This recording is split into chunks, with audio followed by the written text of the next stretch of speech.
الشیطان اللعین الرجیم بسم اللہ الرحمن الرحیم الحمد للہ رب العالمین والصلاة والسلام علی اشرف الانبیاء والمرسلین سیدنا و مولانا ابی القاسم محمد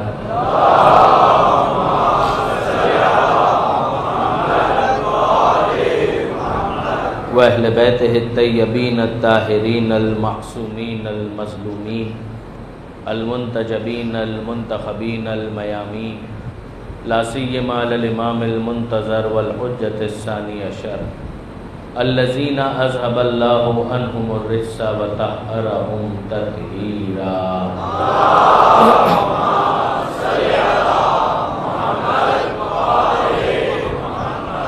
واللعنة الدائمة الباقية على أعدائهم أجمعين من يوم ظلمهم إلى قيام يوم الدين اللهم إنا نرغب إليك في دولة كريمة تعز بها الإسلام وأهله وتذل بها النفاق وأهله وتجعلنا فيها من الدعاة إلى طاعتك والقادة إلى سبيلك وترزقنا بها كرامة الدنيا والآخرة رب اشرح لي صدري ويسر لي أمري واحلل عقدة من لساني يفقهوا قولي واجعلني خالصا لوجهك الكريم يا الله صلوات على محمد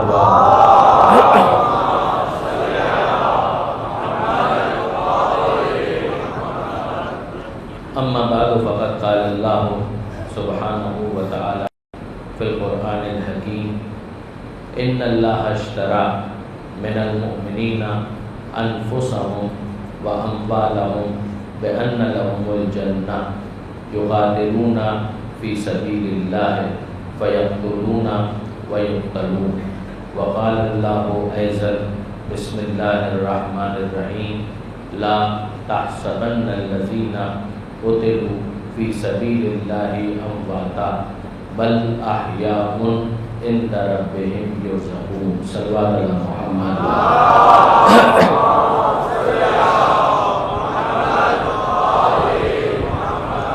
برادران عزیز و خاران محترم، عشرہ اولیٰ کا موضوع ہے فلسفہ شہادت۔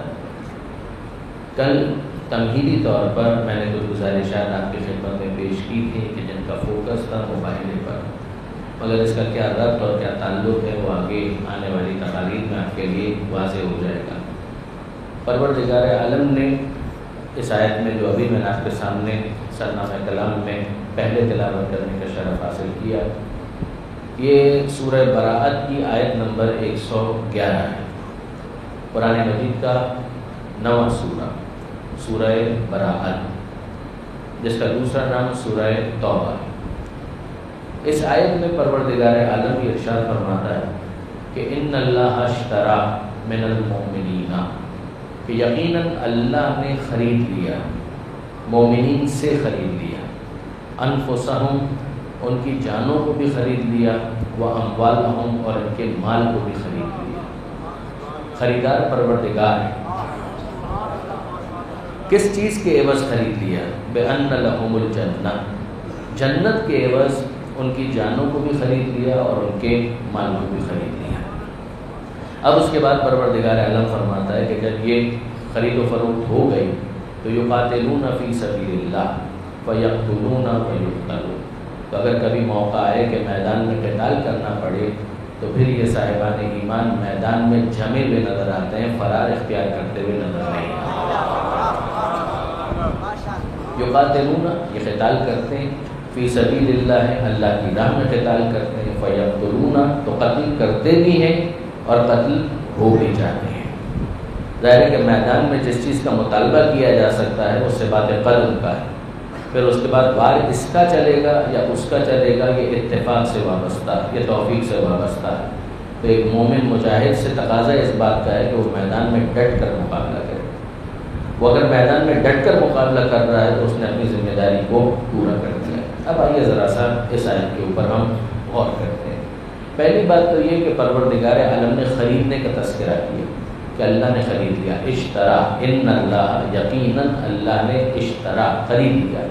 یہ تعبیر خود بتاتی ہے پروردگار عالم خرید و فروخت کو ناپسند نہیں کرتا، یعنی خداوند متعال ایک ایسا معاشرہ نہیں دیکھنا چاہتا کہ جہاں پر کوئی بزنس ایکٹیویٹی ہی نہ ہو رہی۔ آپ دیکھیں گے کہ پروردگار عالم نے کئی مقامات پر اس طرح کی تعبیرات کو استعمال کیا ہے کہ جس کے ذریعے سے سمجھ میں آتا ہے کہ بٹ نیچرل ایک معاشرہ جو صحت مند معاشرہ ہے اس کے اندر کاروبار ہو رہا ہوگا، لوگ کاروبار سے آشنا ہوں گے کہ خرید کیا ہوتی ہے، فروخت کیا ہوتی ہے، لہٰذا اسی اصطلاح کو پروردگار عالم نے استعمال کیا ہے اس ڈیل کو سمجھانے کے لیے کہ جو پروبیبلی ٹینٹیٹیولی انسان خدا کے ساتھ کر سکتا ہے۔ ان اللہ، یقیناً اللہ، اشترا خرید لیا اللہ نے، سورہ نور 24واں سورہ، ارشاد ہوتا ہے رجال لا تلہیہم تجارت ولا بیع عن ذکر اللہ واقام الصلاۃ، کہ بھئی مرد تو وہ ہیں کہ جن کی خرید و فروخت اور جن کی تجارت انہیں اللہ کی یاد سے غافل نہیں کرتی۔ یعنی آپ غور فرمائیے پروردگار عالم اس بات کی تعریف نہیں کر رہا کہ یہ وہ افراد ہیں جو خرید و فروخت کرتے ہی نہیں ہیں، جو تجارت کرتے ہی نہیں ہیں، نہیں، پروردگار عالم نے یہ نہیں کہا۔ خداوند متعال فرماتا ہے یہ ایسے لوگ ہیں کہ لا تلہیہم تجارت ولا بیع، کہ ان کی تجارت، ان کا بزنس اور ان کی خرید و فروخت یہ انہیں اللہ کی یاد سے غافل نہیں کرتی، واقام الصلاۃ، یہ نماز کی ادائیگی سے انہیں غافل نہیں کرتی، یہ حقوق الناس کی ادائیگی سے انہیں غافل نہیں کرتی۔ یعنی اس کا مطلب کیا ہوا کہ اگر یہ کاروبار بھی کر رہے ہیں اور نماز کا وقت آ جائے تو تم نماز میں انہیں غافل نہیں پاؤ گے، غفلت کرتا ہوا نہیں دیکھو گے۔ یہ اپنے کاروبار میں اس طرح سے منہمک نہیں ہو جاتے کہ یاد خدا کو نظر انداز کر دیں۔ لہٰذا ہم قرآن مجید کے اندر دیکھتے ہیں کہ پروردگار عالم نے بارہا تعریف کی ان افراد کی کہ جو محنت کرنے والے ہیں۔ الیس للانسان الا ما سعی، انسان کو وہی کچھ ملتا ہے کہ جس کی وہ کوشش کرتا ہے۔ اگر ہاتھ پر ہاتھ دھرے بیٹھے رہیں اور توقع کریں کہ کوئی تبدیلی آ جائے گی تو ظاہر ہے کسی قسم کی کوئی تبدیلی نہیں آ سکتی۔ ان اللہ لا یغیر ما بقوم حتی یغیروا ما بانفسہم، سورہ رات 13واں سورہ قرآن مجید کا۔ اللہ نے اس وقت تک کسی قوم کی حالت نہیں بدلی جب تک وہ قوم خود اپنی حالت بدلنے کے لیے آمادہ اور تیار نہ ہو جائے۔ لہذا اگر انسان مالی اعتبار سے وسعت چاہتا ہے تو اسے میدان عمل میں آنا ہوگا، اسے کاروبار کرنا ہوگا، اسی لیے کاروبار کو مستحب قرار دیا گیا۔ اگر وہ معاشرتی اعتبار سے اپنی قوم اور ملت کی تقدیر کو تبدیل کرنا چاہتا ہے، قسمت بدلنا چاہتا ہے، تو اس کے لیے بھی اسے ایفرٹس کرنا ہوگی، کوشش کرنا ہوگی۔ مجھے یاد آیا ایک وہ کتاب کہ جو مجھے واقعاً اپنے ٹین ایج سے بہت پسند ہے، آیت اللہ جعفر سبحانی کی کتاب۔ میں اپنے جتنے نوجوان دوست یہاں پر بیٹھے ہیں میں ان کو ہائیلی ریکمینڈ کرتا ہوں کہ اس کتاب کا مطالعہ کریں۔ کتاب کا نام ہے عظیم لوگوں کی کامیابی کے راز، یہ اردو ٹرانسلیشن ہے، اصل کتاب فارسی میں ہے، اردو ترجمے کا نام ہے عظیم لوگوں کی کامیابی کے راز۔ اور واقعاً بہت فرینڈلی انداز میں، بڑے دوستانہ انداز میں آغا جعفر سبحانی نے اس میں ان رازوں پر گفتگو کی۔ اسی میں کوشش، محنت، اس کو ڈسکس کرتے ہوئے انہوں نے حضرت امیر المومنین علی ابن ابی طالب علیہ السلام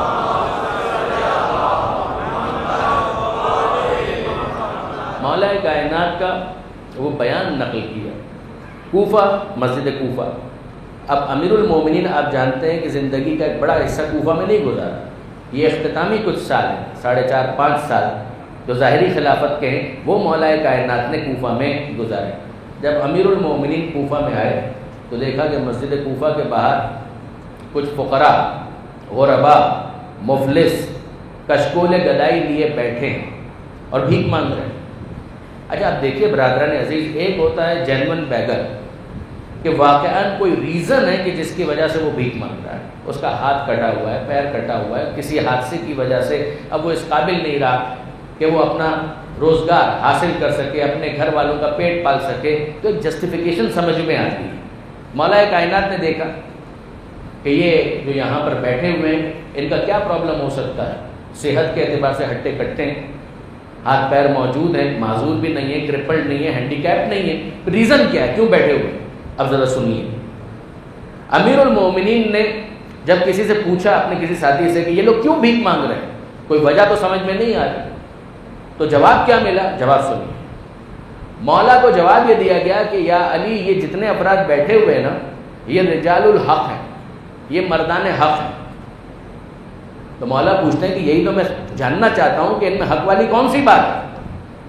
تو انہوں نے کہا کہ یا علی ان کے اندر معاملہ یہ ہے، یہ رجال الحق اس وجہ سے ہیں کہ یہ یہاں پر بیٹھے رہتے ہیں، اگر کوئی دے روٹی دے تو یہ کھا لیتے ہیں، ورنہ یہ صبر کرتے ہیں۔ مردان حق ہے۔ حق کا معیار کیا ہے کہ یہ بیٹھے رہتے ہیں، کچھ کرتے نہیں ہیں، اگر کوئی انہیں روٹی دے تو کھا لیتے ہیں، ورنہ یہ صبر کرتے ہیں۔ حق کا معیار بدل گیا، صبر کا معیار بدل گیا۔ علی سے یہ کہا جا رہا ہے یہ رجال الحق ہیں، مولا کو یہ حق ہے کہ وہ پلٹ کر کہیں کہ رسول پہلے ہی کہہ چکے ہیں کہ علی حق کے ساتھ ہے، حق علی کے ساتھ ہے، اور تم علی کو بتا رہے ہو کہ یہ مردان حق ہے۔ امیر المومنین نے اس پر کاؤنٹر کامنٹ کیا کیا ہے، وہ واقعاً یاد رکھنے والا ہے۔ وہ کہہ رہے ہیں یہ مردان حق ہیں، کچھ کرتے نہیں ہیں، بیٹھے رہتے ہیں، اگر کوئی روٹی دے دے تو کھا لیتے ہیں، ورنہ صبر کرتے ہیں۔ مولا نے ان کی پیٹھ نہیں تھپتھپائی، مولا نے انہیں سینے سے نہیں لگایا کہ سبحان اللہ کیا کہنا، مردان حق سے آج ملاقات کا شرف حاصل ہوا۔ امیر المومنین نے جو جواب دیا ہے وہ بڑا عجیب ہے۔ مولا کہتے ہیں کوفے کے کتے بھی ایسے ہی ہیں، اگر کوئی ان کے سامنے ہڈی ڈال دے تو کھا لیتے ہیں، ورنہ وہ صبر کرتے ہیں۔ تو ان میں اور ان میں فرق کیا ہوا؟ میں کسی کو اجازت نہیں دے سکتا کہ وہ معاشرے پر بوجھ بن کر یہ سمجھے کہ وہ حق کا پرستار ہو گیا ہے۔ آپ نے غور فرمایا برادران عزیز؟ تو اگر آپ سیرت معصومین میں دیکھیں، قرآن کی آیتوں میں دیکھیں، حضور کی حدیثوں میں دیکھیں، تو آپ کو مسلسل یہ پیغام نظر آئے گا کہ یہ کوئی طریقہ کار نہیں ہے کہ انسان کاروبار سے جی چورا ہے، اپنے روزگار کو حاصل کرنے میں سستی کا مظاہرہ کرے۔ الکاسب حبیب اللہ، اگر ایک انسان رزق حلال کما رہا ہے تو یاد رکھیے کہ بہت بڑی عبادت وہ انجام دے رہا ہے، وہ خدا کا محبوب بن جاتا ہے، وہ پروردگار عالم کا محبوب قرار پاتا ہے کہ وہ رزق حلال کما رہا ہے۔ آپ نے غور فرمایا برادران عزیز؟ بس جس چیز کا مطالبہ اسلام کر رہا ہے وہ یہ کہ لا تلہیہم تجارت ولا بیع، تجارت بھی کرو، خرید و فروخت بھی کرو، مگر تجارت اور خرید و فروخت کی وجہ سے یاد خدا سے غافل نہ ہو جاؤ۔ یہ نہ ہو کہ انسان اس طرح سے اپنے بزنس میں ایبزارب ہو جائے کہ بزنس ہی کو سب کچھ سمجھنے لگے۔ یاد رکھیے راستہ ہونا چاہیے، راستے کو منزل نہیں بنا لینا چاہیے۔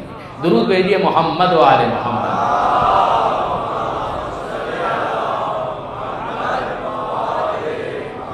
تو اب آئیے واپس آیت کی طرف، ان اللہ اشتری من المؤمنین انفسهم واموالهم، یقیناً اللہ نے خرید لیا مومنین سے، ان کی جانوں کو بھی خرید لیا اور ان کے مال کو بھی خرید لیا۔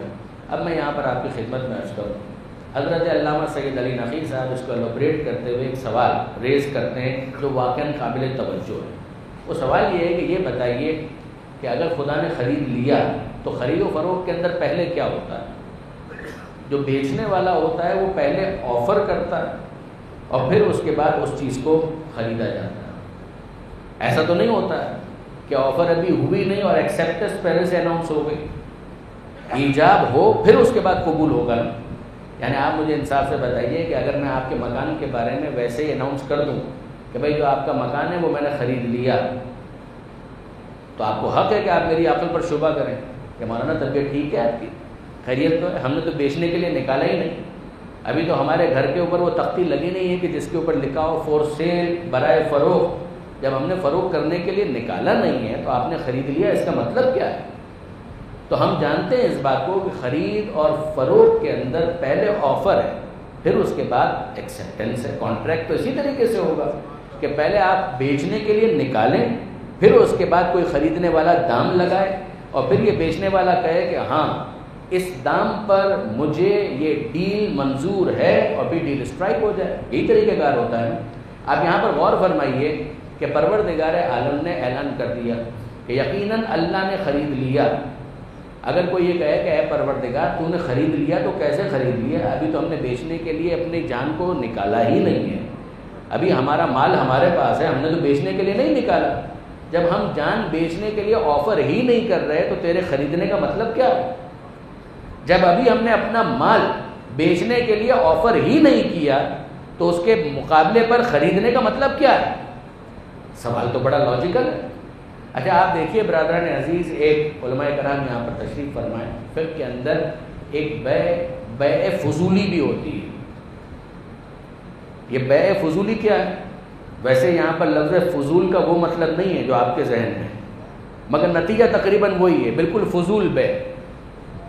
یعنی ایک ایسی بیع کہ جس کے اندر کوئی شخص آپ کی کسی چیز کی ڈیل کرا دے. آپ کی گاڑی ہے، آپ سے پوچھے بغیر کہیں پر جا کر اس کی ڈیل کروا دی اور کہا کہ صاحب یہ گاڑی فلاں صاحب کی، آپ خریدنے کے لیے تیار ہیں؟ انہوں نے کہا ٹھیک ہے، میں 10 لاکھ کی یہ گاڑی خریدنے کے لیے تیار ہوں. انہوں نے کہا ٹھیک ہے صاحب، یہ گاڑی آپ کی ہوئی، آپ 10 لاکھ دینے کے لیے تیار ہیں؟ کہا کہ ہاں. وہ جس کی گاڑی ہے اس کو پتہ ہی نہیں ہے، اس کو کہتے ہیں بیع فضولی. اس کا اسٹیٹس کیا ہے؟ اس کا اسٹیٹس یہ ہے کہ نل اینڈ وائڈ، سوائے اس کے کہ اب وہ جس کی گاڑی ہے وہ کہے کہ ٹھیک ہے اگر تم نے ڈیل کرا دی تو اس رقم پر میں بیچنے کے لیے تیار، تو یہ بیع فضولی میٹیریلائز ہو جائے گی. یہاں پر تو ایسا بھی نہیں ہے. پروردگار عالم نے اناؤنس کر دیا ان اللہ اشترا، یقیناً اللہ نے خرید لیا، من المؤمنین، مومنین سے، انفسہم، ان کی جانوں کو خرید لیا، واموالہم، ان کے مال کو خرید لیا، جنت کے عوض خرید لیا. قیمت بھی لگا دی، کیا خریدا وہ بھی بتا دیا، کس نے خریدا وہ بھی بتا دیا، کس سے خریدا وہ بھی بتا دیا، مگر بیچنے والے کو پتہ ہی نہیں. تو آپ مجھے بتائیے کہ اس پورے کانٹریکٹ کی حیثیت کیا ہے؟ یہ تو نلیفائی ہو جائے گا، یہ تو کل عدم ہو جائے گا. علامہ سید علی نقی صاحب بہت پیارا تبصرہ کرتے ہیں. وہ فرماتے ہیں کہ ذرا غور کیجئے آیت پر ایک مرتبہ، پھر غور کیجئے پروردگار عالم نے کیا کہا. ان اللہ اشترا من الناس، عام انسانوں کی بات ہو رہی ہے، عام انسانوں کی بات نہیں ہو رہی ہے. پروردگار عالم یہ نہیں کہہ رہا کہ میں عام انسانوں سے خرید رہا ہوں. خداوند متعال یہ کہہ رہا ہے ان اللہ اشترا من المؤمنین، اللہ نے عام انسانوں سے نہیں خرید لیا، مومنین سے خرید لیا ہے. یعنی ایک شخص جب ایمان کا اعلان کرتا ہے، یہ فقط ایمان کا اعلان نہیں ہوتا، وہ اپنا مال بھی فروغ کے لیے پیش کر دیتا ہے، اپنی جان بھی فروغ کے لیے پیش کر دیتا ہے. یہ اعلان ایمان کے بعد اس نے اپنی جان فروغ کے لیے پیش کر دی، اس نے اپنا مال فروغ کے لیے پیش کر دیا. اب پروردگار عالم کی طرف سے رسپانس آ رہا ہے کہ جو ایمان کے ماتحت تم نے اپنی جان بیچنے کے لیے نکالی تھی، جو تم نے اپنا مال بیچنے کے لیے نکالا تھا، تو مطمئن ہو جاؤ اللہ نے اسے خرید لیا. تمہاری جان کو بھی خرید لیا اور تمہارے مال کو بھی خرید لیا. کس کے عوض خرید لیا؟ بِأَنَّ لَهُمُ الْجَنَّةَ، جنت کے عوض خرید لیا. اب میں آپ سے پھر ایک سوال کرتا ہوں، مجھے ایک بات بتائیے کہ اگر کوئی ڈیل ہو، تجارت ہو، کاروبار ہو، دیکھیے آپ میں سے بہت سے احباب جانتے ہوں گے کہ میرا تعلق بزنس کمیونٹی سے ہے. میں خود بزنس مین نہیں ہوں، لیکن بہرحال میرا تعلق بزنس کمیونٹی سے ہے. یعنی ہماری کمیونٹی میں عام طور پر بزنس کرنے والے افراد بہت زیادہ ہوتے ہیں. آئی ہوپ کہ FBR کا کوئی یہاں پر موجود نہیں. تو یہ کاروبار، منافع کیسے کمایا جاتا ہے، یہ ہمارے خانوادے کے اندر تو یہ ڈسکشن چلتے ہی رہتے ہیں. ہم لوگ بچپن سے یہی باتیں سنتے رہتے ہیں کہ کاروبار کیسے کیا جاتا ہے. ظاہر ہے کہ کاروبار کا منافع، اگر پروفٹ میکسیمائز ہوگا تو وہ کاروبار زیادہ فروٹفل ہے، اور اگر کاروبار کے اندر منافع کم ہوگا تو ظاہر ہے کہ اتنا زیادہ وہ کامیاب کاروبار نہیں کہلائے گا. اور ایک وہ اصطلاح ہے بریک ایون، کہ صاحب اس کا مطلب یہ ہے کہ جتنا لگایا تھا اتنا ہی ملا، کوئی پروفٹ نہیں ملا، بس کاسٹ ریکور ہو گئی. اور اس کے اندر بھی ہم لوگ اکنامکس کے اندر پڑھتے ہیں کہ اپارچونیٹی کاسٹ تو ہوتی ہے، کہ بہرحال جو وقت لگایا وہ تو لگ گیا، چاہے آپ نے پوری کاسٹ کو ریکور بھی کر لیا، لیکن بہرحال ٹائم تو آپ کا لگا. اگر یہ ٹائم یہاں پر نہ لگایا ہوتا تو کسی اور جگہ یہ ٹائم سرو ہو جاتا. تو ایک اپارچونیٹی کاسٹ تو ہے. تو اپارچونیٹی کاسٹ ہے، بریک ایون ہے. پھر بریک ایون کے اوپر انسان اگر کچھ کمائے تو کہا جائے گا کہ اب اس نے منافع کمانا شروع کیا، اب اس کو کاروبار کرنا آتا ہے. اچھا اب آپ سے سوال کرتا ہوں، مجھے ایک بات بتائیے کہ اگر کسی نے 5 کروڑ روپے انویسٹ کیے اور 5 کروڑ 1 لاکھ روپے کما لیے، کیا آپ اس کو کامیاب کاروبار کہیں گے؟ اتنی بڑی انویسٹمنٹ کے بعد صرف 1 لاکھ روپیہ کمایا تو کیا کمایا؟ اس کا مطلب یہ ہے کہ آپ کی نظر میں پروفٹ کا بھی ایک معیار ہے. کہ اتنا تو ہو کہ جس کے بعد یہ کہا جائے کہ اس کو کاروبار کرنا آتا ہے، یہ کامیاب بزنس مین ہے۔ تو اس کا مطلب کیا ہوا کہ پروردگار عالم نے جو قیمت لگائی ہے وہ اتنی تو یقیناً ہے کہ حاصل ہونے کے بعد ایک مومن کو کامیاب کاروباری کہا جا سکے۔ اتنی قیمت تو پروردگار عالم نے کم سے کم لگائی کہ خداوند متعال فرماتا ہے کہ مطمئن ہو جاؤ کہ جو تمہاری جان ہے اس کی قیمت ہم لگا رہے ہیں، تو اتنی قیمت تو ہم لگائیں گے کہ جس کے نتیجے میں تم کامیاب بزنس مین شمار ہو سکو۔ آیت واپس سنیے، قیمت کیا لگائی؟ بِأَنَّ لَهُمُ الْجَنَّةَ، جنت کے عوض۔ یہ کم سے کم وہ قیمت ہے کہ جس پر کسی شخص کو کامیاب کاروباری کہا جا سکے، کامیاب تاجر کہا جا سکے۔ خود مولا کائنات نے نہج البلاغہ کے اندر یہ ارشاد فرمایا، امیر المومنین علی ابن ابی طالب علیہ السلام،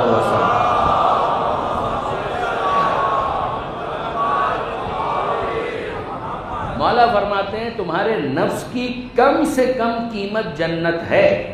تشریح بھی آ گئی، ایلوبریشن بھی آ گیا، تمہارے نفس کی کم سے کم قیمت جنت ہے، زیادہ سے زیادہ نہیں۔ مولا فرماتے ہیں اس سے کم میں اپنے نفس کو فروخت مت کرنا۔ اگر اس سے کم میں تم نے اپنے نفس کو بیچا تو اس کا مطلب یہ ہے کہ تمہیں کاروبار کرنا نہیں آتا۔ مولا فرماتے ہیں کہ اتنا تمہیں احساس ہونا چاہیے کہ تمہارے نفس کی کم سے کم وہ قیمت جو تمہیں ملنی چاہیے وہ ہے جنت۔ یہ خود قرآن مجید کے اندر پروردگار عالم نے اتفاق سے سورہ براءت ہی میں ارشاد فرمایا، وعد اللہ الذین آمنوا منکم وعملوا الصالحات، اللہ کا وعدہ ہے تم میں سے وہ جو ایمان لائے اور جنہوں نے اعمال صالحہ کو انجام دیا کہ اللہ انہیں وہ جنتیں دے گا جن کے نیچے نہریں بہہ رہی ہیں۔ وَرِضْوَانٌ مِّنَ اللَّهِ اکبر، مگر یاد رکھنا یہ جنت کم سے کم قیمت ہے، اس سے بالاتر بھی کوئی قیمت ہے۔ آیت تو آپ نے سن لی، مگر آگے بڑھیے۔ اگر ہم مولا کائنات سے یہ سوال کریں کہ مولا یہ تو کم سے کم قیمت ہے جو ایک مومن کے نفس کی لگائی جا سکتی ہے جس کے بعد یہ سمجھا جائے کہ اسے کاروبار کرنا آتا ہے، اب آپ ہی بتائیے کہ اگر یہ کم سے کم قیمت ہے تو زیادہ سے زیادہ کیا ہے؟ اگر یہ کم سے کم قیمت ہے جنت تو زیادہ سے زیادہ کیا ہے؟ اب امیر المومنین کیا فرمائیں گے؟ مولا یہی کہیں گے کہ جو مومنین کے نفس کی قیمت ہے وہ کم سے کم ہے، جو امیر المومنین کے نفس کی قیمت ہے وہ زیادہ سے زیادہ ہے۔ اس کا اعلان کہاں پر ہوا؟ پروردگار عالم نے یہ اعلان کیا کہ من الناس من یشری نفسہ ابتغاء مرضات اللہ۔ شب ہجرت آ کر دیکھو ایک ایسا شخص ہے کہ جو اپنے نفس کو بیچ رہا ہے مگر جنت کے عوض نہیں بیچ رہا، وہ اپنے نفس کو بیچ رہا ہے، مرضی پروردگار خرید رہا ہے۔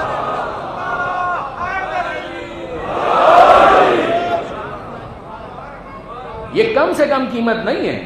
اعلان وہاں پر بھی یہی تھا، وَرِضْوَانٌ مِّنَ اللَّهِ اکبر، اور رضائے پروردگار وہ جنت سے بھی بڑھ کر ہے۔ آپ نے غور فرمایا برادران عزیز، اب یہ وہ منزل ہے کہ جہاں پر میں مناسب سمجھتا ہوں کہ اس بات کو آپ کے ساتھ شیئر کروں جو مولانا اظہر حسن زیدی صاحب نے بیان فرمائی۔ دیکھیے واقعاً مولانا اظہر حسن زیدی صاحب اور یہ دیگر بزرگان، کیا کہنا ان بزرگان کا، اللہ ان سب کے درجات کو بلند فرمائے۔ مولانا اظہر حسن زیدی صاحب فرمانے لگے کہ اکرم نے مولا کائنات سے یہ کہا کہ میرے بستر پر سو جاؤ۔ مولا کائنات لیٹ گئے، اور اب پروردگار عالم، یہ خطیب کا تخیل ہے، یہ خطیب کا تخیل ہے اور آپ کے ذوق سے بہت قریب ہو کر میں یہ عرض کر رہا ہوں، خطیب کا تخیل۔ مولانا اظہر حسن زیدی صاحب فرماتے ہیں کہ یہ میرا جملہ ہے اور اگر کوئی میرے بعد اسے کوٹ کرے گا تو میرا ہی جملہ کوٹ کرے گا۔ اتنے اعتماد کے ساتھ انہوں نے اس بات کو بیان کیا اور واقعاً کیا خوب انہوں نے بیان فرمایا۔ وہ کہنے لگے کہ پروردگار عالم کو یہ سونا بہت پسند آیا، بہت پسند آیا، یہ بستر رسول پر علی کا سونا یہ بہت پسند آیا۔ اب یہ زوم آنا، یہ جو لفظ ہے کہ یہ سونا بہت پسند آیا، یہ ایسا سونا ہے، خالص سونا، کھرا سونا، جس میں کسی قسم کی کوئی ملاوٹ نہیں، کہ یہ سونا بہت پسند آیا۔ تو اب پروردگار عالم نے فیصلہ کیا، خدا یہ چاہتا ہے کہ اس سونے کو خریدے۔ تو سوال کیا کہ اے سونے والے، یہ سونا بیچتا ہے؟ اے سونے والے، ہم تیرا یہ سونا خریدنا چاہتے ہیں، سونا بیچتا ہے مگر وہ تو سو رہا ہے، تو وہ کیسے بتائے کہ بیچتا ہے یا نہیں بیچتا؟ تو پھر پروردگار عالم نے اپنے حبیب سے کہا کہ اے حبیب ذرا تم درمیان میں پڑھ کے ہماری یہ ڈیل فائنل کروا دو، ہم اس سونے والے سے یہ سونا خریدنا چاہتے ہیں، یہ خالص کھرا سونا ہم اسے خریدنا چاہتے ہیں۔ تو پیغمبر اکرم نے امیر المومنین سے سوال کیا کہ علی یہ بتاؤ کہ کیا تم یہ سونا بیچنے کے لیے تیار ہو؟ تو مولا نے کہا کہ اے اللہ کے رسول یہ بتائیے خریدنے والا کون ہے؟ بہت توجہ کیجیے گا۔ خدا نے کہا اے حبیب درمیان میں پڑھ کر یہ ڈیل کروا دو۔ پیغمبر اکرم نے علی سے پوچھا اے علی کیا یہ سونا بیچو گے؟ مولا نے کہا کہ اللہ کے رسول آپ کہہ رہے ہیں یہ تو بتائیے کہ خریدنے والا کون ہے؟ تو پیغمبر نے کہا کہ خریدنے والا تو خود خدا ہے۔ کہا اچھا خود خدا ہے؟ مولا کہتے ہیں کہ اگر خدا خریدنے والا ہے تو پھر مجھے بیچنے میں کیا تکلف ہو سکتا ہے؟ تو اب اس کے بعد پیغمبر اکرم پوچھتے ہیں کہ علی اگر تم بیچنے کے لیے تیار ہو تو یہ تو بتاؤ قیمت کیا لوگے؟ قیمت کیا لوگے؟ بہت توجہ کیجیے گا۔ اے علی بیچنے کے لیے تیار ہو، وہ خریدنے کے لیے تیار ہے، اب یہ تو بتاؤ کہ تم قیمت کیا لوگے؟ اب جملہ سنیے گا۔ مولا نے جواب میں کہا کہ اللہ کے رسول اگر خریدنے والا خدا ہے تو پھر بھاؤ تاؤ کیا کرنا ہے، مول تول کیا کرنا ہے؟ جب خریدنے والا وہ ہے تو پھر اس سے اس طرح سے بارگین کرنے کی کوئی ضرورت نہیں ہے۔ کہا پھر بھی بتاؤ تو صحیح کتنے میں بیچو گے؟ کہا جو اس کی مرضی ہے وہی دے دے۔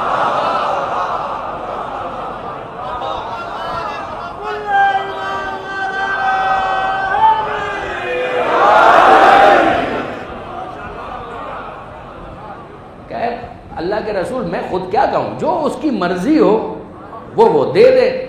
تو پیغمبر اکرم نے کہا کہ اے پروردگار علی تو یہ کہہ رہے ہیں کہ جو تیری مرضی وہ تو دے دے۔ تو خدا نے طے کیا کہ جب میری مرضی پر علی نے چھوڑ دیا تو میں نے اپنی مرضی ہی کو قیمت بنا دیا۔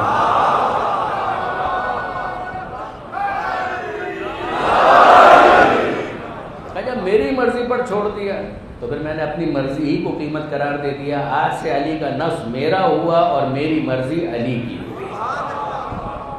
آپ نے غور فرمایا برادران عزیز، واقعاً یہ عجیب ایک معاملہ کہ کم سے کم قیمت جنت، زیادہ سے زیادہ قیمت مرضی پروردگار۔ من الناس من یشری نفسہ ابتغاء مرضات اللہ، لوگوں میں ایک علی بھی تو ہے کہ جو اپنے نفس کو بیچتا ہے اور مرضی پروردگار کو خرید لیتا ہے۔ اب دیکھیے برادران عزیز، یہ شب ہجرت امیر المومنین کا یہاں بستر رسول پر اس طرح سے سو جانا یہ نفس مطمئنہ کا پتہ دیتا ہے، ورنہ چاروں طرف تلواریں کھینچی ہوئی ہوں، حکم صرف لیٹنے کا ہو اور حکم لیٹنے ہی کا ہو سکتا ہے۔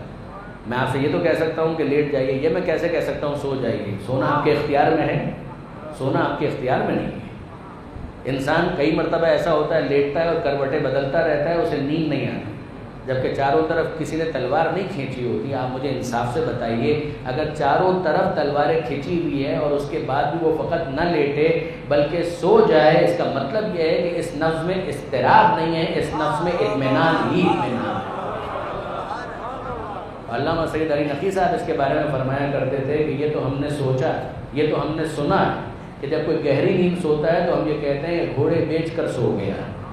تو جو گھوڑے بیچ کر سو رہا ہو یہ تو محاورہ ہے، اگر کوئی نفس بیچ کر سویا ہو تو اس کی نیند کتنی گہری ہے۔ درود بھیجیے محمد و آل محمد۔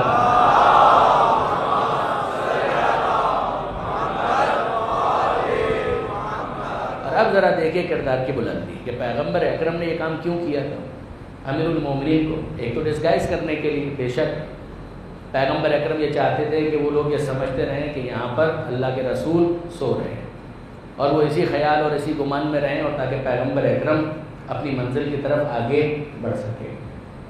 جب پیغمبر اکرم نے امیر المومنین کو لیٹنے کا حکم دیا تو ساتھ ہی ساتھ ایک اور کام بھی ان کے سپرد کیا، اور وہ کیا تھا کہ علی یہ مشرکین کی امانتیں، ان امانتوں کو ان کے مالکان تک پہنچا دینا اور پھر میرے پاس مدینے آ جانا۔ یعنی آپ ذرا غور فرمائیے وہ مشرکین کون تھے؟ یہ مشرکین وہی تھے جو ننگی تلواریں لیے ہوئے گھر کے باہر کھڑے ہوئے ہیں۔ یعنی آپ ذرا غور فرمائیے یہ رسول کے کردار کی رفعت اور بلندی ہے کہ جس رسول کی جان ان مشرکوں کے درمیان محفوظ نہیں ہے، اسی مشرک کی امانت رسول کے پاس محفوظ ہے، اور رسول کے پاس یہ امانت محفوظ رہے گی، مشرکوں کو پورا اطمینان بھی ہے۔ اور مولا کائنات سے وہ کہہ رہے ہیں کہ ان کی امانتیں ان تک پہنچا دینا اور میرے پاس آ جانا۔ اچھا، علامہ رشید ترابی اس پر تبصرہ کرتے ہیں، وہ فرماتے ہیں کہ پیغمبر اکرم نے کیا یہ بتایا کہ کس کی کون سی امانت ہے؟ یہ تو کہا یہ امانتوں کا ڈھیر ہے، یہ ان کے مالکوں کو پہنچا دینا۔ میں یہ کہوں کہ اللہ کے رسول کوئی کاغذ بھی تو دیجیے کہ جس کے اوپر لکھا ہوا ہو کہ کون سی امانت کس کی ہے۔ مگر پیغمبر اکرم یہ تو کہہ رہے ہیں یہ امانتیں مشرکوں کو پہنچا دینا، مگر یہ نہیں بتا رہے کہ کون سی امانت کس کی ہے۔ جو منیت کی منزل پر ہو اسے الگ سے بتانے کی ضرورت نہیں پڑتی۔ پیغمبر اکرم نے امیر المومنین کے حوالے کر وہ تمام امانتیں، اور پھر یہ کہا کہ بس ان امانتوں کو حوالے کر کے پھر میرے پاس آ جانا، اور پھر پیغمبر اکرم چلے گئے اور مدینہ منورہ پہنچے۔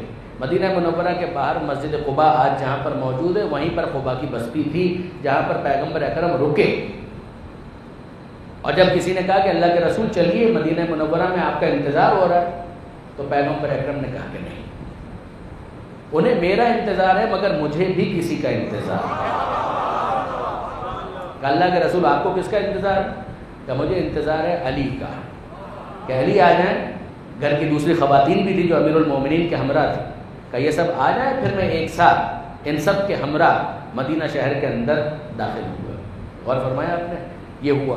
علامہ سید علی نقی صاحب اس کے اوپر ایک بہت ہی اہم تبصرہ کرتے ہیں، وہ فرماتے ہیں کہ یہ لمحہ فکریہ ہے، یہ لمحہ فکریہ ہے۔ پیغمبر اکرم ان امانتوں کے بارے میں کتنے حساس ہیں۔ کن کی امانتیں؟ مشرکین کی امانتیں۔ پیغمبر اکرم کتنے حساس ہیں ان مشرکوں کی امانتوں کے بارے میں، کہ جب تک مشرکوں کی امانتیں محفوظ ہاتھوں میں منتقل نہ کرتے مکہ نہیں چھوڑتے۔ پیغمبر اکرم امانتوں کے بارے میں اتنے حساس، اتنے سینسٹیو ہیں کہ دشمنوں کی امانتیں، کافروں کی امانتیں، مشرکوں کی امانتیں ہیں۔ مشرکوں کی امانتیں جب تک علی کے محفوظ ہاتھوں تک منتقل نہ کر دی، پیغمبر اکرم نے مکہ نہیں چھوڑا۔ وہ رسول جو مشرکوں کی امانتیں محفوظ ہاتھوں میں دیے بغیر مکہ نہیں چھوڑتا، وہ اللہ کی امانتیں محفوظ ہاتھوں میں دیے بغیر دنیا کیسے چھوڑ سکتا ہے؟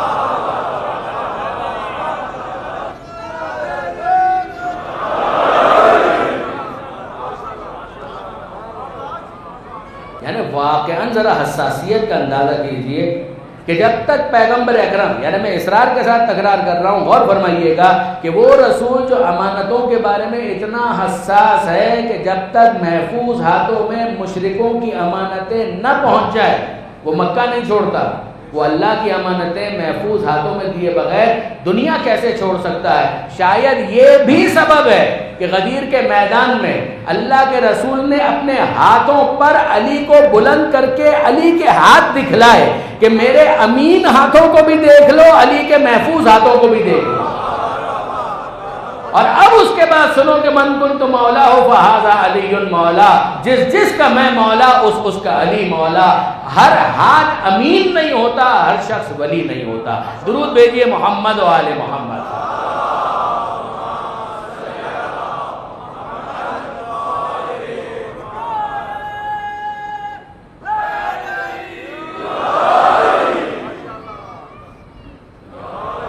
آپ نے غور فرمایا برادران عزیز، واقعاً یہ بہت اہم نکات ہیں کہ جن کی طرف توجہ کرنے کی ضرورت ہے کہ جب پیغمبر اکرم نے مولائیت اور ولایت کا اعلان کیا ہے تو گویا ان محفوظ ہاتھوں کا تعارف کروایا جا رہا ہے کہ پہچان لو ان محفوظ ہاتھوں کو، یہ عام ہاتھ نہیں ہے، یہ محفوظ ہاتھ ہیں۔ من کنت مولا ہو فہذا علی مولا، جس کا میں مولا اس کا علی مولا۔ اب برادران عزیز پیغمبر اکرم کی طرف سے حجت تمام ہو چکی ہے۔ اب اس کے بعد کوئی علی سے اگر دین کو نہیں لیتا تو پھر وہ ذمہ دار ہے، وہ نہ پیغمبر سے شکوہ کرے نہ علی سے شکوہ کرے۔ اب اس کے لیے چیزیں واضح کر دی گئی ہیں۔ دیکھیے کس کس طریقے سے پیغمبر اکرم نے واضح کی. کبھی اس طرح سے کہ مولائیت کا اعلان کر دیا گیا، کبھی اس طرح سے کہ شب ہجرت اپنے بستر پر لٹا دیا، امانتیں مشرکوں کی حوالے کر دی، سمجھا دیا کہ دیکھو یہ کتنے محفوظ ہاتھ ہیں. اور پھر اس کے بعد پیغمبر اکرم کا یہ جملہ واقعاً کمال کا جملہ ہے. پیغمبر اکرم کیا ارشاد فرماتے ہیں مولا کائنات کو مخاطب کر کے؟ دیکھیے دفتر کے دفتر بھرے ہوئے امیر المومنین کے فضائل سے. کم کتابیں نہیں لکھی گئیں. امام احمد ابن حنبل، ظاہر ہے کہ وہ شیعہ نہیں تھے، معروف اہل سنت کے عالم احمد ابن حنبل، جن سے منسوب ایک پوری فقہ ہے کہ جس کے اوپر عمل ہوتا ہے، جس طرح سے فقہ حنفی، فقہ شافعی، فقہ مالکی، اسی طریقے سے فقہ حنبلی. عربستان کے کئی علاقوں امام احمد ابن حنبل کی فقہ پر عمل ہوتا ہے. وہ کیا فرماتے ہیں؟ لم یرد فی حق احد من الفضائل الصحاح بالاسانید الاحسان ما ورد فی حق علی ابن ابی طالب. امام احمد ابن حنبل کہہ رہے ہیں، کیا فرما رہے ہیں؟ لم یرد، وارد ہی نہیں ہوئی، فی حق احد، کسی ایک کے بھی حق میں، فضائل کی وہ احادیث کہ جو صحیح سند کے ساتھ ہوں، حسن سند کے ساتھ ہوں، اتنی کثرت کے ساتھ ہوں جتنی علی کے حق میں احادیث کا سلسلہ ہمیں نظر آتا ہے. کسی اور کے حق میں ایسی احادیث ہمیں نظر نہیں آتی، وارد ہی نہیں ہوئی. آپ نے غور فرمایا برادران عزیز، یہ مذاق نہیں ہے. ہر شخص نے اس بات کو لکھا اور اس بات کو واضح کیا.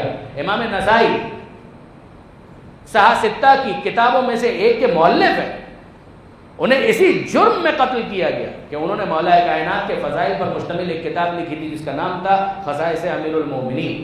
میں اس کی تفصیل نہیں بیان کر رہا، لیکن آپ جا کر نیٹ پر چیک کر لیجئے گا کہ امام نسائی اگر آپ ٹائپ کریں تو ان کا مرڈر آپ کے سامنے انگریزی میں بھی انٹرنیٹ کے اوپر اس کی تفصیل آپ کو مل جائے گی. کسی کتاب میں دیکھیے جس میں امام نسائی کے حالات لکھے ہوئے ہیں، آپ کو یہی ملے گا کہ یہ وہ شخص تھا کہ جس نے کتاب لکھی مولا کے فضائل میں، اور پھر اس کتاب کے لکھنے کے جرم میں انہیں قتل کر دیا گیا. کم کتابیں نہیں لکھی گئی، بہت لکھی گئی. وہیں پر ہمیں یہ حدیث بھی نظر آتی ہے کہ جہاں پیغمبر اکرم نے مولا کو مخاطب کر کے یہ کہا، انت منی بمنزلۃ الراس من الجسد، اے علی تیری مجھ سے وہی نسبت ہے کہ جو سر کی دھڑ سے ہوتی ہے.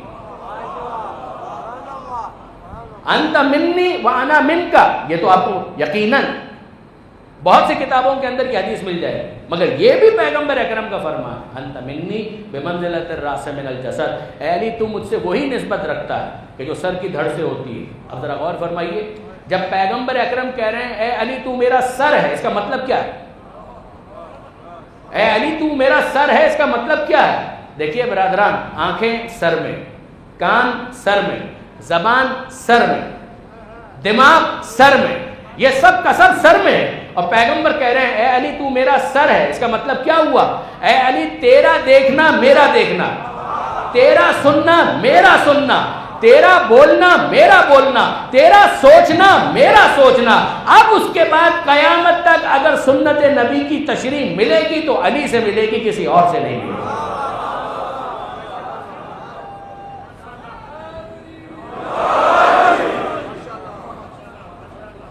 آپ نے غور فرمایا برادران عزیز کہ واقعاً معاملہ یہی ہے. پروردگار عالم جس کو سند عطا کرے کہ یہ مرضی پروردگار خرید چکا ہے، پیغمبر اکرم جس کی منیت کا اعلان کرے، پیغمبر اکرم جسے اپنا سر قرار دے، پھر اس کے بعد بھی دنیا کو اگر شبہ ہے تو دنیا انصاف کرے کہ وہ خدا کے سامنے پیش کرنے کے لیے کیا عذر رکھتے ہیں. امیر المومنین نے بیان کے اندر کسی قسم کی کوئی کوتاہی نہیں کی. پروردگار عالم نے حجت تمام کی.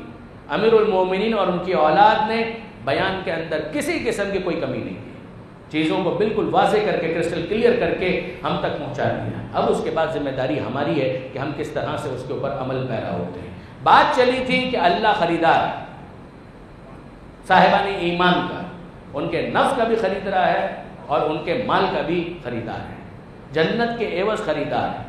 اور پھر اس کے بعد ایک بلند تر منزل کے جہاں پر کوئی مرضی پروردگار کے عوض اپنے نفس کو بیچتا ہوا نظر آتا ہے. اس میں کوئی شک نہیں ہے برادران عزیز کہ عام صاحبان ایمان سے اسی بات کی توقع ہے کہ وہ جنت کے ثواب ہی کے لالچ میں کم از کم اپنی ذمہ داریوں کو ادا کریں، کوئی حرج نہیں. مگر اس سے بالا تر منزل یقیناً وجود رکھتی ہے یہ علی ہی کی زبان پر سوٹ کرتا ہے، یہ مولا ہی کی زبان پر سجتا ہے کہ وہ پروردگار عالم کو مخاطب کر کے کہیں کہ الہی ما عبدتک طمعا لجنتک، کہ اے پروردگار میں نے تیری عبادت جنت کے لالچ میں نہیں کی، ولا خوفا من نار، میں نے تیری عبادت جہنم کی خوف سے بھی نہیں کی، ما عبدتک طمعا لجنتک، نہ جنت کے لالچ میں تیری عبادت کی، ولا خوفا من نار، اور نہ ہی جہنم کے خوف سے تیری عبادت کی، بل وجدتک اہلا للعبادہ، اے پروردگار میں نے تو تجھے عبادت کا اہل پایا، فعبدتک، تو میں نے تیرے سامنے اپنا سر جھکا دیا۔ مفاتیح الجنان کے اندر مولا کائنات کا مناجات کا یہ جملہ ہے اور بہت قابل توجہ ہے۔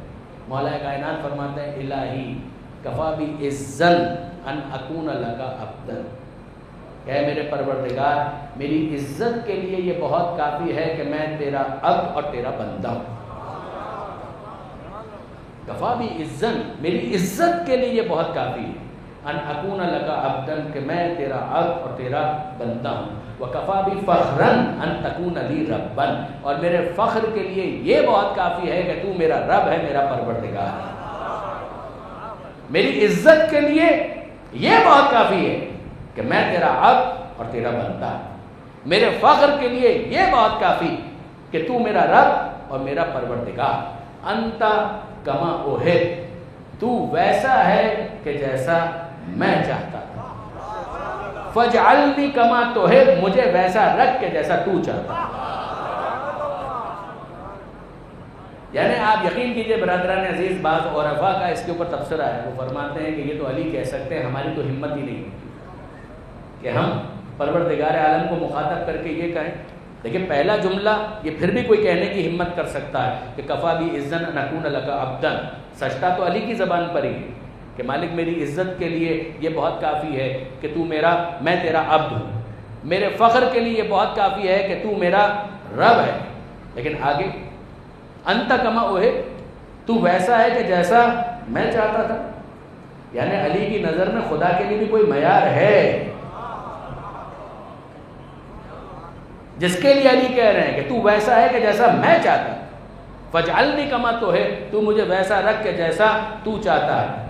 وہ فرمایا کرتے تھے کہ میں اگر علی کی اتباع میں یہ کہنا بھی چاہوں تو مجھے کچھ تصرف کرنا پڑتا ہے، میں یہ کہتا ہوں انت کما احب، تو ویسا ہے کہ جیسا میں چاہتا تھا، بل فوق ما احب، بل فوق ما احب، تو مالک اس سے بہت بڑھ کر ہے کہ جو میں چاہ سکتا تھا، تو اس سے بہت بڑھ کر ہے کہ جیسا میں چاہ سکتا تھا، بس مجھے ویسا بنا دے کہ جیسا تو چاہتا ہے۔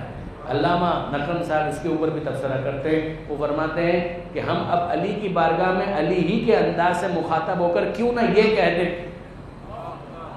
علی نے خدا کو مخاطب کر کے کہا، ہم علی کو مخاطب کر کے کیوں نہ یہ کہہ دیں کہ مولا ہم نے آپ کو ویسا مولا پایا جیسا ایک ماننے والا سوچ سکتا تھا، ہمیں ویسا ماننے والا بنا دیجئے جیسا آپ چاہتے ہیں۔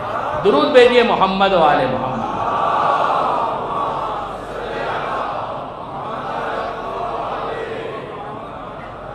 تب اس کے بعد وہ بیع و شراء، وہ خرید و فروخت کا صحیح مفہوم انسان کو سمجھ میں آ سکتا ہے کہ جب وہ علی والا بننے کی کوشش کرے۔ بس برادران عزیز، میں اپنی بات کو اختتام کی طرف لے کر جاؤں، ذرا غور فرمائیے گا۔ ایک خرید حسین ابن علی کی طرف سے بھی ہوئی تھی، ایک زمین کو حسین ابن علی نے بھی خریدا، اس زمین کا نام ہے کربلا۔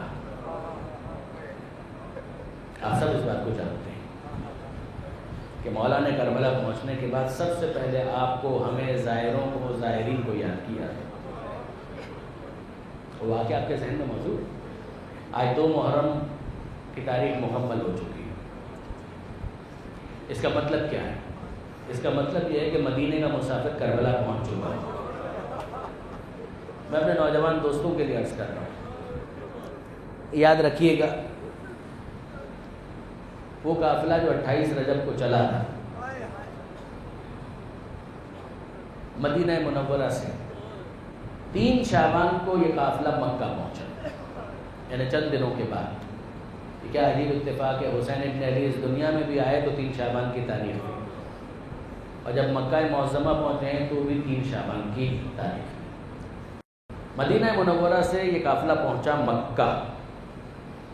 مکہ میں امام نے چند مہینے گزارے، شعبان کا پورا مہینہ گزارا، رمضان کا پورا مہینہ گزارا، شوال کا پورا مہینہ گزارا، ذوالقعدہ کا پورا مہینہ گزارا۔ یہ 4 مہینے پورے گزارے، یعنی ابتدائی 2 دنوں کو آپ مائنس کر دیے، 3 شعبان کو امام پہنچے تو تقریباً یہ 4 مہینے امام نے مکمل گزارے۔ پھر اس کے بعد ذی الحج کا مہینہ شروع ہوا جو حج کا مہینہ ہوتا ہے۔ 8 ذی الحجہ کو امام حسین نے حج کے احرام کو عمرے سے تبدیل کیا، یعنی وہ کہ جس نے کئی حج پاپیادہ کیے، جو وارث کعبہ ہے، اسے حج نہیں کرنے دیا جا رہا۔ اور امام حسین کہتے ہیں کہ میں پسند کرتا ہوں کہ اگر میرا خون بہایا جائے تو حرم کی حدود میں نہ بہایا جائے، حرم کی حدود میں میرا خون نہ بہائے۔ اگر ایک بالش بھی حرم کی حدود سے باہر میرا خون بہایا جائے، میں اس بات کو پسند کرتا ہوں۔ اے فرزند رسول، کیا وجہ ہے کہ آپ حج کیے بغیر جا رہے ہیں؟ امام حسین یہی جواب دیتے ہیں کہ مجھے معلوم ہے کہ حاجیوں کے بھیس میں قاتلوں کے وفود آ چکے ہیں، جو چاہتے ہیں کہ دوران حج مجھے قتل کر دیں۔ میں نہیں پسند کرتا کہ حرم کی حرمت پامال۔ میں ہاتھ جوڑ کر کہوں کہ اے مولا، آپ کو خدا وہاں لے جانا چاہتا ہے جو ایک اور حرم بننے والا ہے۔ کربلا محلہ ہے حسین کے صدقے میں۔ اور اب امام حسین مکہ معظمہ سے روانہ ہوتے ہیں، اور امام کا یہ سفر آگے جاری و ساری ہے۔ راستے میں جناب مسلم بن عقیل کی شہادت کی خبر بھی آتی ہے، اور پھر اس کے بعد بالآخر وہ وقت آ گیا کہ امام نے اپنا رخ تبدیل کیا اور کربلا کی طرف حاصل ہوئے۔ ظاہر حسین ابن علی کو تو معلوم ہے بہت اچھی طریقے سے کہ کہاں پہنچنا ہے، مگر اسباب ظاہری کے ماتحت دیکھیں تو ابھی واضح نہیں ہے، یہاں تک کہ کربلا یہ قافلہ پہنچا۔ حر کے پاس پیغام یہی ہے کہ ایک ایسی جگہ پر روکا جائے کہ جہاں پر نہ پانی ہو نہ ہی کسی قسم کی گراس، کوئی سبزہ نہ ہو، پانی بھی نہ ہو اور سبزہ بھی نہ ہو۔ حر نے امام حسین کو مجبور کیا ظاہری طور پر کہ فرزند رسول یہاں سے آگے جانے کی اجازت نہیں ہے، اور دوسری طرف قدرت کا ایک انتظام کہ وہ گھوڑا وہ ذوالجناح کے جس کے اوپر امام حسین سوار تھے، اس نے آگے بڑھنے سے انکار کر دیا۔ یہ دونوں طرف کے انتظامات ہیں، ایک طرف اسباب ظاہری اور ایک طرف انتظام قدرت، انتظام پروردگار۔ جناب حضرت ابو الفضل عباس آئے اور آ کر یہ کہا کہ فرزند رسول ایسا محسوس ہوتا ہے کہ شاید یہ گھوڑا بہت تھک گیا ہے، میں مرکب کو تبدیل کر دیتا ہوں۔ سواری کا دوسرا جانور لایا گیا، اس نے بھی آگے بڑھنے سے انکار کر دیا۔ سواری کا تیسرا جانور لایا گیا، اس نے بھی آگے بڑھنے سے انکار کر دیا۔ 7 مرتبہ سواری کے جانور تبدیل کیے گئے، مگر سواری کے جانور نے آگے بڑھنے سے انکار کر دیا۔ آپ جانتے ہیں عزیزان، حسین کا گھوڑا کل 2 مرتبہ ہے کہ جب اس نے آگے بڑھنے سے انکار کیا۔ ایک 2 محرم کو جب کربلا پہنچے، اور ایک عصر عاشور جب سکینہ پچھلے پیروں سے لیتی ہے، اجرکم اللہ، جب وہ بچی یہ فریاد کر رہی تھی کہ ذوالجناح میرے بابا کے مقتل میں نہ گئی، صبح سے جو گیا وہ پلٹ کر واپس نہیں آیا۔ حسین آگے بڑھانا چاہتے ہیں اور ذوالجناح آگے بڑھ کر نہیں دے رہے۔ اس موقع پر بھی جب حسین نے ذوالجناح سے یہ کہا تھا ذوالجناح یہ آخری زحمت ہے، تو ذوالجناح نے زبان بے زبانی سے متوجہ کیا تھا کہ فرزند رسول پیچھے تو دیکھ لیجیے، اور جب حسین نے سکینہ کو پیروں سے لپٹا ہوا پایا تو وہ ذوالجناح سے اترے اور سکینہ کو آغوش کر لیا۔ مگر یہ پہلا موقع، یہ بھی واقعاً عجیب مصیبت کا موقع ہے کہ جب کربلا میں یہ قافلہ پہنچ گیا ہے اور امام حسین آگے بڑھانا چاہتے ہیں، وہ آگے نہیں بڑھ رہا، جو گویا وہ یہ کہہ رہا ہے کہ فرزند رسول آپ کی منزل آ گئی، آگے میں آپ کو کہاں لے کر جاؤں۔ اور اب حسین ابن علی کہتے ہیں کہ ذرا یہاں پر اگر کوئی آبادی ہے تو ان کے نمائندہ افراد کو بلا کر تو لے کر آؤ۔ قبیلہ بنی اسد والے وہیں پر آباد تھے، وہ آئے اور آ کر انہوں نے کہا کہ فرزند رسول حکم فرمائیے، ہمیں کیوں یاد کیا ہے؟ کہا بنی اسد والوں یہ بتاؤ کہ کیا اس جگہ کا کوئی نام بھی ہے؟ کہا کہ ہاں، یقال لہا نینوا، اے فرزند رسول اس جگہ کا ایک نام نینوا ہے۔ حسین کہتے ہیں کہ نہیں، کوئی اور نام بھی ہوگا۔ انہوں نے کہا یقال لہا یا غازریہ، اے فرزند رسول اس کا ایک اور نام غازریہ بھی ہے۔ کہا کہ ہاں، مگر کوئی اور نام بھی ہوگا۔ کسی نے کہا کہ فرزند رسول اس کا ایک نام شط فرات بھی ہے، کہا کہ ہاں مگر کوئی اور نام بھی ہوگا۔ آپ جانتے ہیں نا حسین کس نام کی تلاش میں ہے؟ حسین ابن علی کہتے ہیں کہ ان سب کے علاوہ بھی کوئی نام ہوگا۔ کہا فرزند رسول یہ نام تو ہمیں معلوم تھے، اگر آپ اجازت دیں تو ہم اپنے خانوادے کے کسی بزرگ کو لے کر آتے ہیں، اسے شاید کوئی اور نام بھی معلوم ہو۔ اور وہ لے کر آئے ایسا بزرگ کہ جو اپنے پیروں پر چل کر نہیں آ سکتا تھا، اسے اٹھا کر لائے گیا۔ اور جب وہ آیا اور اب امام حسین نے کہا کہ پیر مرد اے بزرگ یہ بتاؤ کہ اتنے نام تو تمہارے قبیلے والوں نے بتائے ہیں کہ اس جگہ کو نینوا بھی کہتے ہیں، آزریہ بھی کہتے ہیں، شط فرات بھی کہتے ہیں، کیا اس کا کوئی اور نام بھی ہے؟ وہ بزرگ اپنے ذہن پر زور ڈالنے لگا اور اس نے کہا یقال لہا کربلا، اے فرزند رسول اس جگہ کا ایک نام کربلا بھی ہے۔ امام نے کہا اب کربل و بلا، یہی وہ زمین ہے جو کرب کی زمین ہے، بلا کی زمین ہے۔ اور اب اس کے بعد امام کہتے ہیں کہ اے بنی اسد والوں ہم تم سے اس زمین کو خریدنا چاہتے ہیں۔ کہ فرزند رسول کس لیے؟ کہا کہ ہم یہاں پر رہنا چاہتے ہیں۔ کہ فرزند رسول آپ ہمارے مہمان ہوئیے، خریدنے کی کیا ضرورت ہے، ہم آپ کے میزبان، آپ ہمارے مہمان رہیے جب تک آپ کا دل چاہے۔ کہ نہیں بھائی چند دنوں کی بات نہیں ہے، اب تو ہمیں قیامت تک یہیں پر رہنا،